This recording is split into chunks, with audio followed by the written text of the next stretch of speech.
Hello, everybody, and welcome to Norm, the Cheers podcast that is where we break down the greatest live action sitcom of all time, Cheers, and try to convince Tookie's husband to get her a dog. Is it a dog you want? Or I'm realizing you were talking live animal. Do you want a dog or a cat? Because you're in the city. Um, I'm open. I'm open to us. I love big dogs, but this is an apartment. I'm open to medium to small, but not the yippy kind of small. But I'm very open to a cat, especially because you can toilet train them. Mm-hmm. Yep. So the first time I ever learned about that, this author that I love, Lawrence Block, he has a couple of really popular series. One was the Matthew Scudder series, which I introduced Dave to, and two was the Bernie Rodenbar series. And in it, he has a cat that is toilet trained, and Yeah, his best friend, Carolyn, teaches him how to. That was the first time I realized that was actually a possible thing. it's a thing. I couldn't fathom why every cat owner does not do that. It's a thing. And Yeah. it Why not would you it's live with poop in the corner when it could go away? it's far more sanitary. You don't get the crazy germs. I mean, I know Mm-hmm. that's ableist, but you don't inhale the cat poop that makes your brain go Mm-hmm. poof.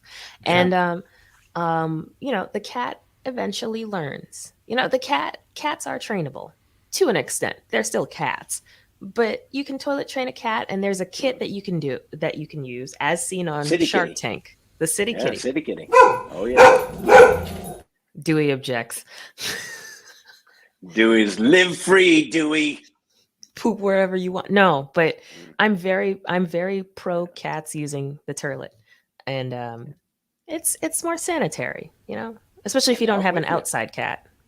Yeah. One thing I learned as we were getting a dog, particularly if you're looking in the city, is the size is not as important Hmm. as the energy level. Hmm. And as I say that out loud, I'm realizing that sounds dirty, but I'm just talking about dogs. You're a regular Peter Um, Gabriel. My God. Sledgehammer, which is Big what you had time. named this animal. Boo. But yeah, so you can get a quite large dog who's got a low energy level and is very happy in an apartment because they're just in their bed as long as they've got Yeah. room to properly sleep and lay down and lounge. Hmm. And meanwhile, you can get a pretty small dog. Like my dog is a fairly small dog. May is only like 20, 25 pounds, Hmm. but she wants to run. She Mm. really loves to. She can be very lazy. She's got a little like greyhound energy, which is Oh, she wants to sprint a few times a day and then lay down and go to sleep for a long time. yeah. Our So that's our what she first. wants. So she would not be a great, unless you were near a dog park, she wouldn't be a great city dog. Hmm. No, our first family dog was a greyhound that we adopted from uh, Mm-hmm. a retired racer that we adopted from the retiree shelter. And she Yay. was, oh God, she was the heart of the family for sure. She got fat, so we had Oh, we had a fat greyhound. oh, that's amazing. I love fat Yeah. Because my greyhounds. grandmother would always give her, my grandmother pretended to not like the dog because in Caribbean households, inside animals were not a thing on the island. So she pretended not to like the dog, but she'd always sneak her, little food here and there. And she had this big barrel body with a little greyhound head and spindly legs. Oh, I know. adorable. Adorable. Great dogs. And Highly almost recommended as greyhounds. adorable, Norm Peterson in this week's episode, Peterson Crusoe, season 3, episode 11. Norm, who looks especially cozy in his later merchant marine costume. Mm. Very fun episode this week. I enjoyed it. Dave really enjoys this one. So I'm very excited to share this one with Dave. David, would you tell us what was going on in the world when this episode that tickled you so premiered? Sure. This episode premiered on December 13th, 1984. And right around this time, this has nothing to do with the episode, but I saw this list and immediately like had to talk about it, which is the list of the top, some of the top earning arcade games of 1984. Yes. I just suddenly Hell realized that we'd yeah. never really talked about video games at any point, and that was such a huge part of who I was in 1984. And this listing, by all accounts, the highest grossing machine in the U.S. Were the pole position machines. One of the the kind of like the groundbreaking racing game. Also, Dragon's Lair came out that year, the first animated game to take advantage. Yes, Dragon's Lair. Disastrous game, but gorgeous to look at using Laserdisc technology. Gorgeous to look at. And whenever you go to play one in a classic arcade, does it ever work? No, it's a disaster. Out of order more than Dragon's Lair? No, it's like I believe the mechanics inside are based on like a mouse balanced on a piece of dental floss hovering over an open flame. Like it's designed to fail. Spy Hunter was a huge game, and probably the game that I played the most as a kid. Just a great driving, crashing, shooting game with just phenomenal. Like one of the first games that had like options that you could sort of like get into. You could get a smoke screen or an oil slick. Rockets were something you could obtain for your car. Just fabulous. Yep. Great controller with the sort of Star Wars kind of style steering wheel. The wheel. Star Wars came out the year before and was doing really well. And also it's where Tesla got the idea for the yoke, I believe, is from totally gotta be. Track and field. The kind of capturing Olympic fever in '84, and of course Punch Out premiered in '84, featuring the original Glass Joe represented by a kind of like a green wireframe body, and that always fascinated me. That idea that like that was like maybe my first introduction to theater. The idea that like this video game was going to present a character that was clearly designed for me to project myself into. That was probably my first like suspension of disbelief moment, was looking at Glass Joe, this sort of nondescript Matrix-like figure, and saying like, "Oh, this is designed for me to think about myself boxing," and as a result, is the only boxing I've ever done.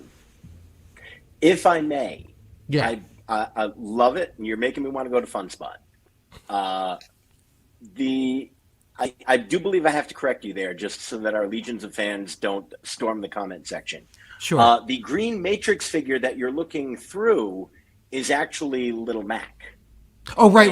Joe is the first opponent that you face. Absolutely, yes. You are playing as Little Mac. Yes. Yep. Glass Joe is the first opponent who everyone can beat and make you feel a little bit good and got you pumping a few more quarters in there. Absolutely. Glass Joe, the Jerry Cooney of the video arcade world. Oh, I liked Jerry Cooney. I don't know why, but I liked Jerry Cooney as a kid. Oh, man. Could we mention more things that make Tookie go? No idea. No idea. I'm tapped out. I tapped out. What's your like relationship to like arcade game consoles? Like, it was that you really grew up with like home video, like being like, from the moment you were born. Oh yeah. I'm aware of Glass Joe, but in a more fleshed out capacity. Like there were more pixels involved by the time. Because Punch Out is really, in a lot of ways, like the bridge from the video arcade to the home console, because it was a big arcade game. But I think most people's introduction to Punch Out was Mike Tyson's Punch Out for Nintendo. One of the great boxing games of all time. Yeah. Yeah. But and even then, that is... I think I was an embryo in that. Huh? What happened? When you think of video games, I'm just curious from the millennial point of view. When you think of video games, do you think of video arcades at all, or is it immediately home console? Immediately home console. N64, maybe even Super NES. I had cousins who had the NES. Yeah. So that was my first home console. Your first home console was the NES? N64. My first home console was the N64. Okay. And then I got the PS1. Yeah. Okay. Wow. Dave, what was your first home console? Atari 2600. Atari 2600. Yeah, that's our generation. That is it. That was my go-to line when I was dating in the world. I could not date a woman who didn't at least know what the Atari 2600 was. If you didn't know, you were too young for me, and we weren't going to be able to work. You didn't have to have one. You didn't have to enjoy it. But if I said Atari, you had to know what that was. You couldn't be like, oh, he's into anime. Like that Oh. had to be a thing. Yeah. Okay. Respect. Yep. Respect. I had any the younger ill-fated. and like, I had the ill-fated ColecoVision system, which I loved, and nobody else in my family had any interest in playing the games on it, so I had it all to myself. And it was maybe the only Wow. sort of only child experience I had was like just digging into this ColecoVision. Damn. Loved it. that is an emulator I always threaten to get. And then I look at how rarely I play with my Atari emulator, and I'm like, I'm not going to spend money on that. But the three, the like the console that you get that has all the old games to play, right? Oh, okay. Yeah. I might be using the wrong phrasing there. Sorry if my nomenclature is incorrect. But I've got an old Atari 2600 set up. But yeah, so the three granddaddy consoles that were in competition when we were kids was the Atari 2600, which dominated the market, but was actually kind of the worst one. Like the in terms of the tech, like the picture was the worst, but it was cheap and ubiquitous, and it was just everywhere. And then ColecoVision always had the best graphics for the time, Mm-hmm. and really seemed like, oh, this, like when somebody had a ColecoVision, you're like, oh wow, that's special. And it wasn't that much more than Atari. It was more, but it wasn't that much more. It made you feel like I don't know why that didn't catch on, aside from marketing. And then there was a third one called Intellivision that was weird. They had like a button keypad controller, which is now the standard. But with this, it was almost like a phone, like a big cordless telephone, and you had to keep putting different things in the slot to control the different things. Yeah, and those were the three, as I recall them. And Atari killed them, and then Atari killed itself. Mm-hmm. E.T. Well, older kids in school, like 8th graders and stuff, Mm-hmm. definitely had Sega Genesis. Mm. That had a moment for sure within my age bracket. And then For some of us in college. oh yeah, well, because Sega Genesis was all about the violence. No, not for us. We did we tell you our Sega Genesis story? No. Okay. So I had a Sega Genesis, and I think I got it sophomore year of college. And we got way too into the Sega baseball game. I think it was RBI baseball. We had our league with the 5 of us in it competing for championships, which is already bad, but it's going to get a lot worse. It was really bad. We had stats up on the wall to determine like who the best pitchers, the best hitters, the wins and losses. And at one point, we suspended a guy from our Sega baseball league because he hooked up with a girl and missed his game. And we decided we could not abide that. Him being with a woman instead of playing Sega baseball. You got to keep the league on the up and up. Right? Yeah, it's At not the like time, it felt really reasonable.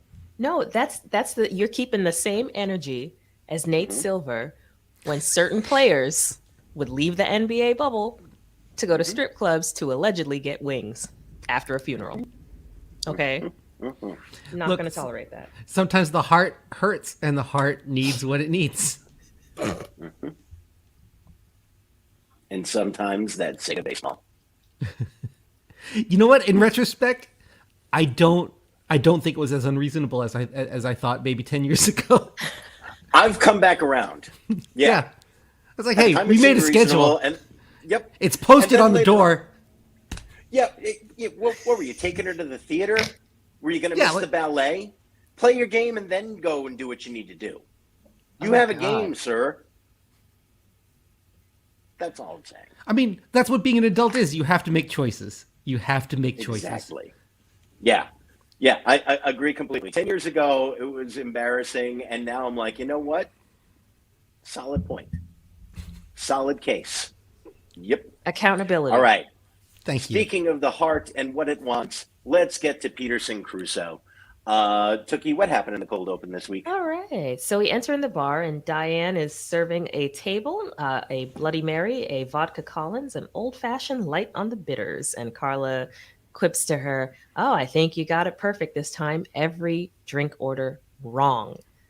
And we see the patrons switch their drinks around, and one of them, sips it and goes, "Blech, what is this?" As we continue, Carla notes to Diane, "Your waitressing stinks." A back and forth ensues, and Diane says, "Well, I smell a wager." And Carla says, "No, you smell your waitressing." So Diane's raises the stakes, implements stakes on this situation, and she goes, "Whoever gets the most tips wins," for their little wager. And Carla says, "Well, yeah. Oh, no, I'm sorry.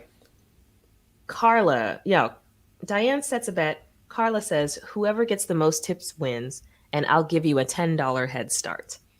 Diane says, "That's insulting, but thank you. And we'll need a judge to make sure that this contest is on the up and up." She tries to recruit Sam, and Sam says, "Oh, ladies, that's nice, but don't you think it's better to find someone who gives a rat's behind? Because you can't say arse on Cheers." And Coach says, "Oh, no, I can do it. Make me the judge." And Diane says, "Oh, well, we couldn't have a more impartial judge." And Coach says, "Well, if either of you suspect any wrongdoing, you come to me and I'll make a final decision." And Diane says, "Well, do you think we have any appeal?" And Coach says, "I think you're both cute as a button, but it's not going to affect my decision." Roll credits. Yay. All right. The cold open that really launches the B storyline for this week. The B storyline, the waitressing contest between Diane and Carla. And I'm just going to sum that up really quickly. Fun little B story. I like this B story quite a bit. They have the contest. Carla gives her a $10 head start. The contest happens, and because of a couple that was having their anniversary and tips $20, Diane wins by $11, which sticking it to Carla just a little bit more, making sure that the head start did not matter, getting that $20 win. It absolutely crushes Carla. For weeks, she's sad about it, tells people how great she used to be. Finally, Diane says, "Is there anything I can do to make you feel better about this?" Carla says, "Well, if you said you cheated, that would help." And she said, "I didn't cheat, but you couldn't just say it to make me feel better." And Diane says it, and Carla immediately starts telling everyone that she cheated. Diane says, "Well, I don't care. It's not like I'm going to tell everyone that I didn't cheat," and then proceeds to tell everyone that she didn't cheat. Very funny. Sam is just sort of the supporting character for both of these storylines this week, and I feel like it's very much becoming who Sam is going to be in terms of he holds up each of the other storylines and makes them work. Simply in that, with the Carla and Diane storyline, basically saying, like, this is something that only matters to the two of you, and I'm going to have fun with it. And one of my favorite lines of the week, although not my joke of the week, but when after Carla starts saying, "Oh, Diane cheated, can you believe it?" And Diane is saying, "Can you believe how important this is to some people?" And Sam says, "I know, cheating in a silly contest." Very funny. Every joke, very like, good, I felt very like enjoyable. Hit this week. Like every joke, just Lot like of good joke really weekend. landed. Yeah, a tightly written episode by David Angel, one of the co-creators this week. Really, really fun. The A story. Norm gets a new job, has to get a physical for that job. They find a spot on the X-ray.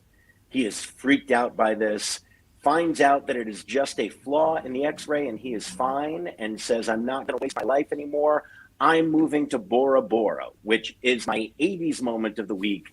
The country of Bora Bora, which I felt like got referenced a lot in my childhood, and I haven't heard Bora Bora until I saw this episode in decades. So Bora Bora, tip of the cap to you. You are my 80s moment of the week. He makes a big announcement about how he's going to live his life from now on, leaves for Bora Bora. He's going to work his way on the ocean to get there and build a hut. And I don't think real estate values in Bora Bora are that affordable that somehow you can just squat and build real estate on, on the beachfront. But anyway, this is his dream. They're getting letters from Bora Bora with him telling everybody how things are going. Sam goes into his office, discovers Norm is actually squatting in his office, has been there for a week. It's really great. Sam says, everything's going to be fine. These people love you. Just say it. He goes back out to test the waters. Everyone is saying this is the only thing of value Norm has ever done. They all admire that he's done it, and that if he did not do it, they would think way less of him. They realize that he is hiding in the office. To make him feel better, everyone starts sharing their life dreams with Norm, and the only one that makes him feel better is Cliff, who shares that he wanted to be a trapeze artist because of the movie Big Top with Tony Curtis and Burt Lancaster. And that dream is so silly that Norm feels better. They insult each other. Roll credits. A good episode this week. Dave, do you want to give us your first thoughts, because this is a big one for you? Yeah, I think I was thinking about why I love this episode so much, and for me, it's the sort of perfect balance. Like there's these really wonderful moments of just like kind of like over the top humor, like when Norm comes back in with the bird on his finger. Was that an animatronic, or did they train a bird? That looked like a real bird to me. Like that looked like it was moving. They wouldn't have gotten an animatronic that good. Yeah, I think that's a real bird. Oh my God! God! They probably just it's someone has a bird. They like sitting on somebody's finger when they're domesticated. So I don't think that would have been too tough to pull off. Okay. Yeah, I thought that I'm was sorry, like I didn't mean to take the air out of your happy balloon there, Tookie. You're like, this is wondrous. I'm like, no, it's not. It's nothing. Don't be happy. Sorry about that. Based on how glitchy Dragon's Lair was in 1984, I don't think we're getting a high-quality animatronic bird. Great point. Yeah, for a 6-minute segment. That was superior to anything in Small World. Yes. 100%. Like, I mean, the presidents in Disney World didn't look as good as that bird did.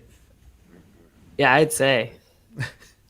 But just, there were like so many kind of like really like big kind of goofy choices. You know, the idea that Norm has been squatting in Sam's office. Like there were some big broad moments of comedy, but I just thought like this, it balanced it so perfectly with what makes Cheers kind of endure, which is this sense of like, we can always kind of come back to the family, that everybody like ultimately kind of like loves and forgives each other, their foibles.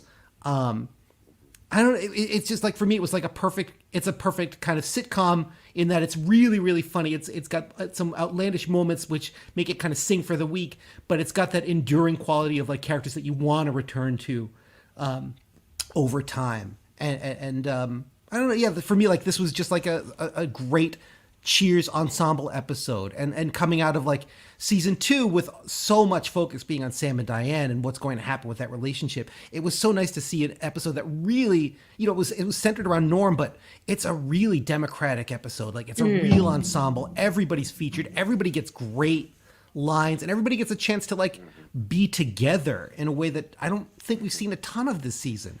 So I really was like, this is like an ultimate kind of Cheers ensemble kind of warm hug episode with actual, like sometimes the jokes in other episodes are more sort of like I have a warm fondness for them. There were like 7 or 8 in this one where I legitimately like laughed really hard. So I think this is like what Cheers can do when it's functioning on all cylinders. Mm-hmm.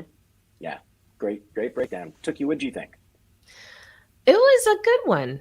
It was a really good one. I think David Angel has typically pissed me off in a lot of his writings. Right? Yeah, he's not your favorite. He's not my favorite, but I think today he really pulled it out. I think he finally made an episode that I could get behind where it's like, no, I actually enjoyed this. It's not just vibes. There's jokes. Mm-hmm. There's jokes in there. Should we jump into, I think there were a lot of great jokes. Should we jump into joke of the week right now and tick off some of our favorites? Sure. Yeah. All right. I'm gonna lead with I love this so much. It's a Coach joke. It is when Cliff is sharing his dream. I went to see the Big Top with Tony Curtis and Burt Lancaster, and Coach says, "Gee, did you sit in between them, Cliffy?" just I laughed so hard. And I didn't think this was going to be my joke of the week because I'd written down a bunch before Mm-hmm. that I Mm-hmm. thought were contenders, and then that one happened, and I laughed so hard that it immediately soared to the top of the list for me. Just a perfect joke. He almost gets an applause break out of it. Like you Yeah. could feel that the Yeah. audience is kind of like, we're invested in whether or not Norm's going to come out of the door, but also Yeah. we need to recognize that this is the funniest thing that's been said all day. Just perfect, and just knowing that they were knowing that he's only got a few episodes left, and knowing how badly they probably wanted to write great jokes for him, and that he still had it in him Yeah. to deliver the lines in just the right way to get that laugh is so good. Yeah, I kept finding myself wondering watching this, like, oh man, is this the last like great Coach episode? Which I guess is just kind of like Yeah. the pervasive kind of like specter that hangs over this season. You know, the thing that might keep you going is just knowing that Teacher's Pet is still to come. So it won't be until that might be his last great one, but he's got a great one coming up because that is a great Coach episode, Teacher's Pet. Yeah, with Albania. Oh God, that's right, Albania. Okay, yeah, all right. Albania is still to come. Like, so just iconic moments. I had forgotten about the moment with the bird, which is I can't give it to my joke of the week, but I love this moment where Norm is talking to the bird about how everybody's trapped in the bar, and he says, "But don't hate them, pity them, as I do." Just a I've said that and forgotten that it came from here.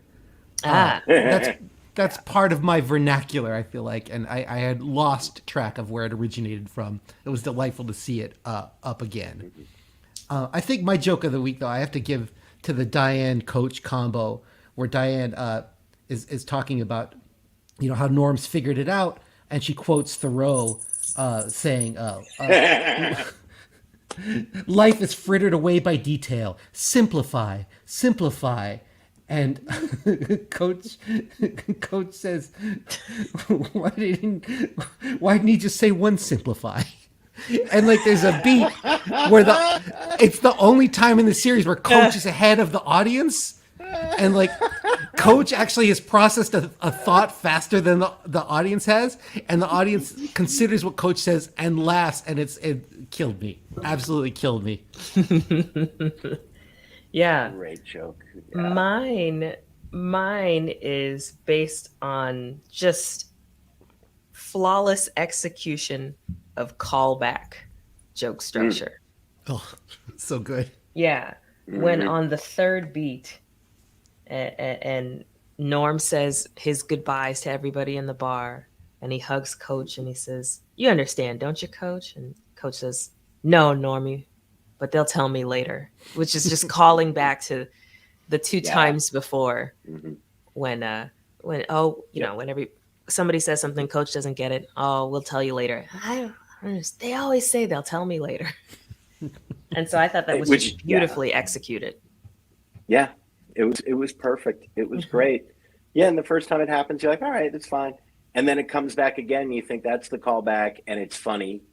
And then during the emotional goodbye, when you're not expecting it, and it kills. Yes. It just kills. So many good 10. joke of the week candidates. No notes. Yep. Well, we've got 2 Trevor jokes of the week. Hit me. Yeah.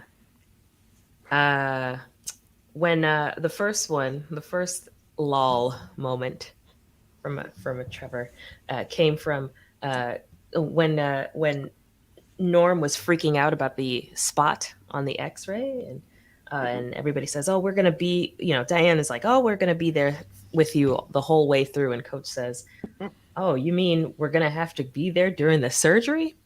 So then that got a lull, and then I'm not saying I won't do it. Yeah.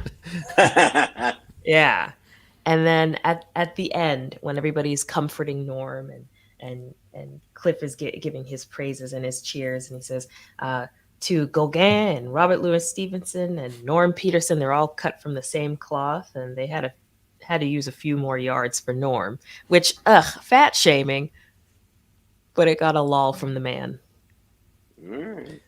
I found myself laughing at one of the last fat jokes at Norm's expense.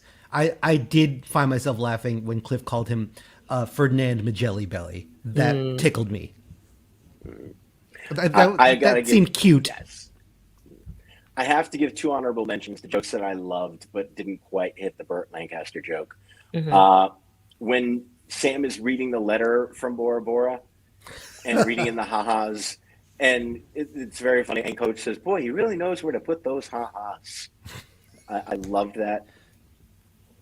And then when they are sharing their dreams, and Diane is talking about failing at Juilliard, and she says, "No, all I got was a thank you very much," and I knew that my dream, and I knew that my story was over. And Norm said, "Thank you very much," Mm. and perfect. Like there was just enough bite to it that really made it zing. It was very, very good. There was All some right, really nice. I Yeah, yeah. there. I was just gonna say there's a lot of what I liked about this episode too is that these jokes are happening in conversation, Mm. like that snapback that Cliff gives to Sam when Sam says you want to be a trapeze artist in the circus, and Cliff says no in your finer restaurants, Sammy. Like all these jokes are kind of happening in conversation. They're like it's a very alive episode. Like they're not sort of like Yeah. set them up, knock them down, but like it's all in dialogue with a nice with a chance to like respond to each other. And yeah, it just keeps furthering that sense of like these are people that have invested in each other. Hmm. Yep. All right, I've shared my 80s moment of the week, Bora Bora. Tookie, what is your 80s moment of the week? Oh boy. Okay. The old $20 bill. That's an old 20 that the Mm. couple tipped her. Oh, strong. Yeah, I didn't even think about that. Yeah, because they don't make 20s that look like that anymore. Yeah, good Old point. money. Yeah. Mm. Yeah. Um, not needing shots to go to Bora Bora. Mm. Since when do you not need shots to go certain places? It was Um, very pre 2019. All right. hey, Tookie, yeah. Tookie, I'm cutting you off at two. Oh no, You don't get to no. list half a dozen 80s things before Dave and I get to Okay, go. go ahead. Go ahead. Thank I don't you. have I don't have And many, then, so all right, Dave, but get your 80s thing off, and then we'll get Tookie's next seven. But okay. I want to at least let Dave jump in there in case he only had one or two thoughts about it. As someone who has all sort of professional dialogue, I try to conduct it all over email. The idea of resigning over the phone was terrifying to Hmm. me, and I'm so grateful Mm. that we're not in 1984, and I don't have to call Mr. Feldman to say that I'm not going to work anymore. This is less like an 80s moment, but just like there's a guy at the bar that looks like Wade Boggs and Keith Hernandez had a baby. I don't know if you saw him, but he's got like a perfect kind of like little bit of like a Wade Boggs kind of thinning pompadour and a Keith Hernandez mustache. He was my sort of 80s bar patron. The more you hear about how Wade and Keith lived in the 70s and 80s, that's not an impossibility. I mean, I'm not saying I don't want to meet that kid for drinks. All right, and Tookie, did you have more 80s things that you would like to share? Just one more. Just one Okay. more. But I agree that like calling your boss and calling his house. Yeah. Oof. Oh. No, thank you. Oof. But no, it's the look of Norm's longshoreman dock worker outfit. I Mm. feel like people who work cargo ships don't that's such a tropey costume for the time with the Yeah. 5 o'clock shadow and the hat. Yeah. Yeah. Yeah. Like a very specific Humphrey Bogart once looked like this, and now Yes. everyone who Yes. has to go on a boat, it looks like this. Yeah. What's that movie on the what's that movie with what's his face? No, the Marlon Brando. On the waterfront? He made a Yeah. few. Yeah, he Oh yeah, did. on the waterfront. Yep. Yeah. Yeah. Hmm. All right, Tookie, how white was this week's episode? They're getting better week by week. They're getting better. So I counted a total of 17. Is that correct? 17? I might hold on. The math needs to math real quick. Okay. Yeah, 17. Wow. I know. A lot of Is that a couples. record? I think we had a couple more in weeks past. Maybe 19 Okay. at one point. It's a non-accounting record. Right. Yeah, because there were a lot of couples this episode. There was in the cold open, there was a black man at a table where Diane was serving the drinks at cold open, where she got everybody's order wrong. There was a black man and a woman at the bar sitting, and then another couple by the piano, and then this couple in matching trench coats that exited. And I was like, wow, okay. And then in the scene after that, there were 3 Latina women chatting by the bar at the back wall behind Carla, and then a man joined them. Um, and then in the scene after that, there was a black man at the bar by Diane, like on the other side of the bar near the stairs to Melville's. And then a black man who entered the bar, a black woman sitting at a table with a friend by the piano, and then a black man sitting at the table by the back wall, and another black man passed by him. And then later on, there was an Asian woman sitting with a friend by the piano. So a lot of folks, a lot of Good people to going. see. Yeah. Yeah. Good to see. Yeah. All right. Sam creepy quotient this week. Very low. I think. Super low. Yeah. Yeah. Almost at a He was 2.8. not even, right? Yeah. Not even a sexual being this week. No. 2.8. Very rare. It was good. Yeah, it's his All minimum. right. Good for even, you. Even, And very yeah, even- supportive friend. Totally, he's a great friend. And even when he like kind of like claps back or teases Diane a little bit, there's a really nice kind of like moment where he softens it afterward, where like where there's a kind of like gross joke about like conquest and like talking about their first night together, and she kind of like looks at him and he like sort of like holds her gaze for a second and like softens a little bit as if to say like sorry, I'm joking, and it's like it takes 0.3 off of the creepiness. Yeah, he's at a 2 point. I'm being forgiving this week, so 2.8 is my score. Nice.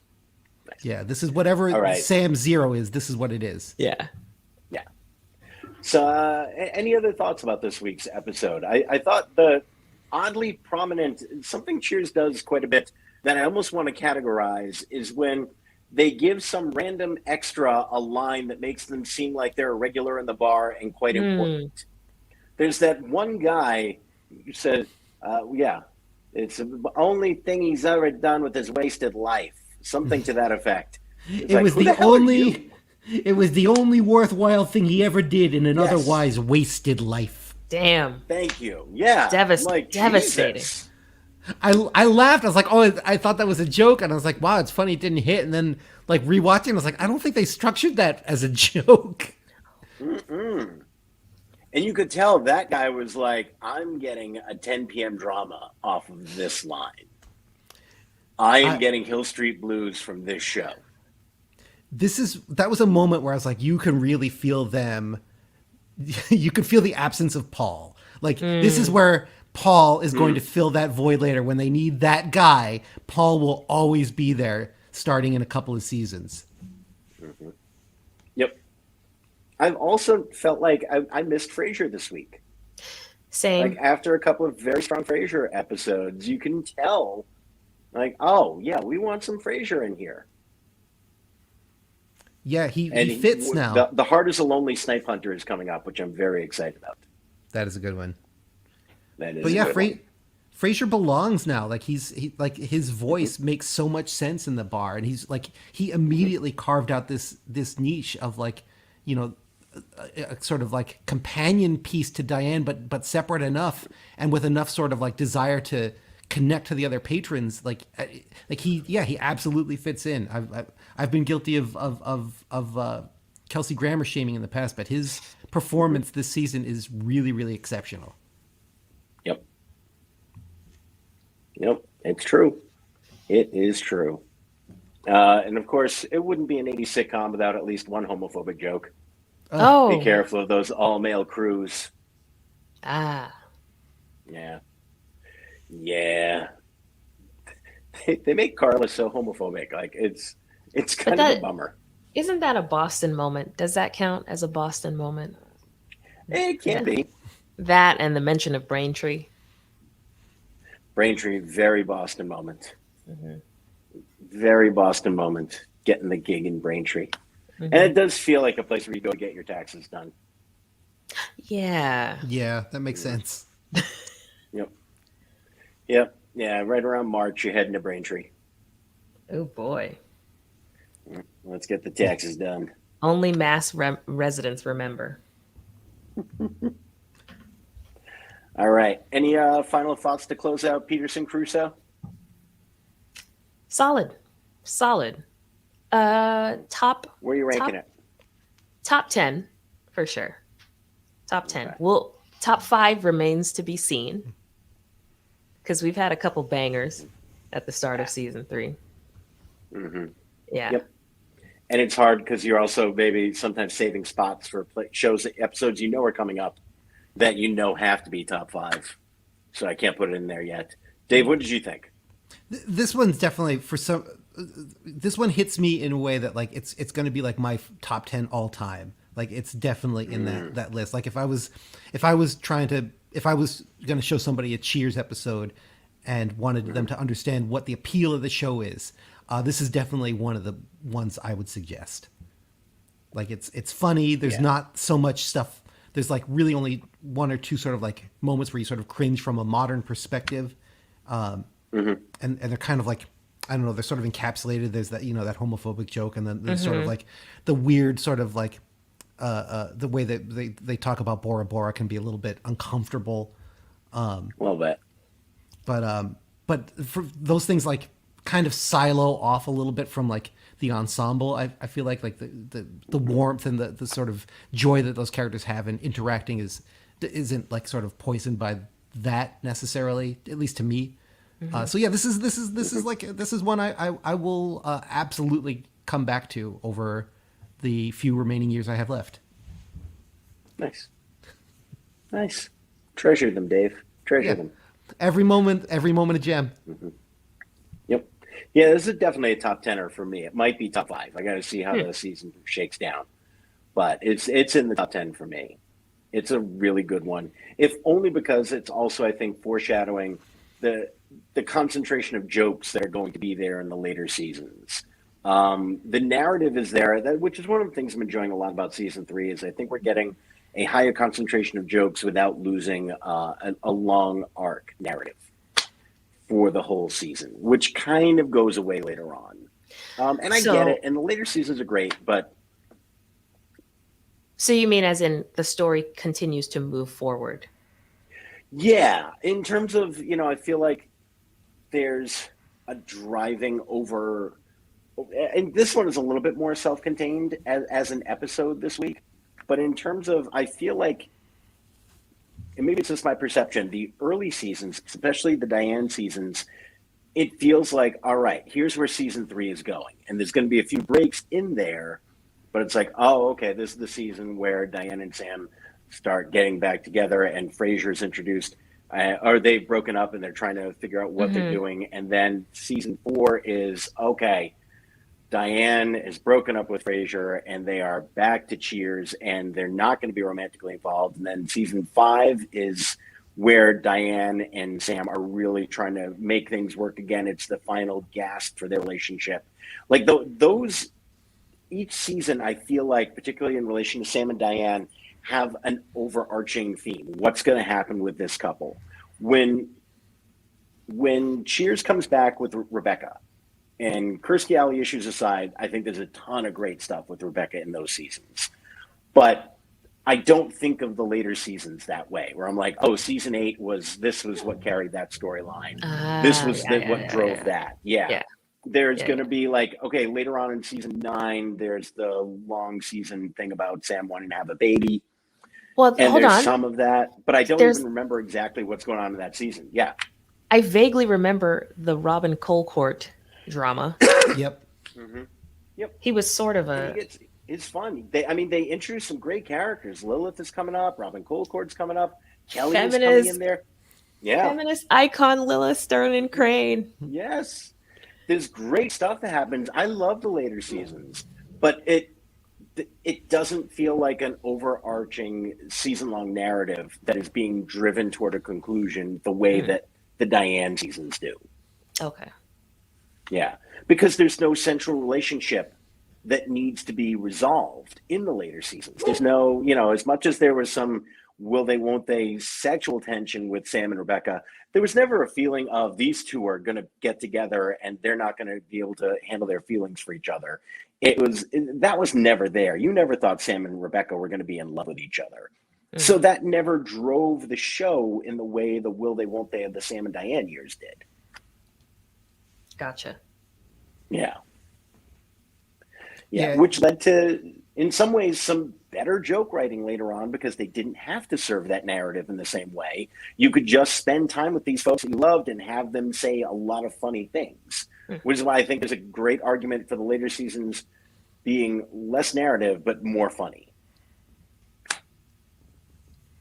Yeah, it really, like, you can really feel like kind of like the Taxi kind of thumbprint on these early seasons, where things are there's a little bit more sort of darkness at the fringes, I feel like, for these first 4 or 5 seasons, and things kind of like as we get into the late 80s and early 90s, things just kind of like sharpen up, and it does become in some ways a more typical sitcom, but also like a much more efficient joke telling machine.